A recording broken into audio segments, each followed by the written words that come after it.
in Southern California this Thanksgiving. Wild places where I could hunt my falcon. I had a whole week off to do as I please. A week to loose my peregrine falcon to the sky while the dog ran beneath him, pushing ducks off the water so that he might catch a meal. It's the thing I love best, but there are not many places left for hunting here. I wanted to go to Amoroso. I wanted to go to Amarillo.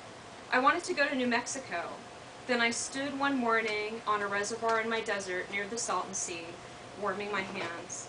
I imagined the snow to come on the jutting horizon, and I couldn't bring myself to leave home. California is cruel to me, but I forgive her everything and her rare kindnesses. I know our relationship is waning. She leaves me a little every year, and I understand ultimately she's going to leave nothing more than memories, dreams of open spaces and the flash of wild wings. I know this, but I can't let her go.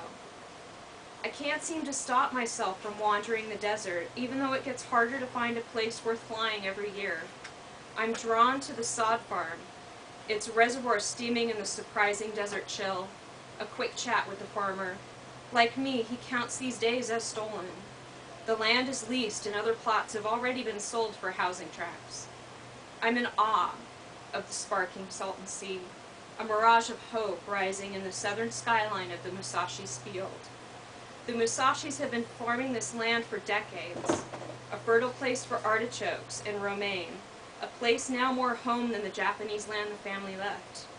Finding me on their property on Thanksgiving, they insisted I couldn't leave without a cup of coffee and a slice of pumpkin pie.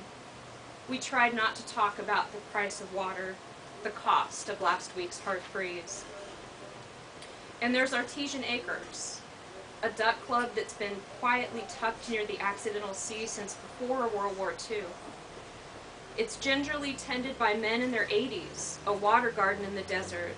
The gentlemen kindly share the land with me, hoping that a young writer might sway hearts toward the protection of their strange desert wetlands. I do adore the amazing busy stillness on an off day in the acres. The duck club is beautiful, if only for the striking smatter of pintail ducks, the regal arc of their necks bending to read my intentions. It is a place where I sometimes stop to hear the crack of a shot, the splash of an eager Labrador. I can't allow the falcon to fly on these shooting days, but I want to hear which ducks will be immortalized in careful handwriting, added to 50 years of records in the logbook. A poem of named species, lines that already read like a eulogy.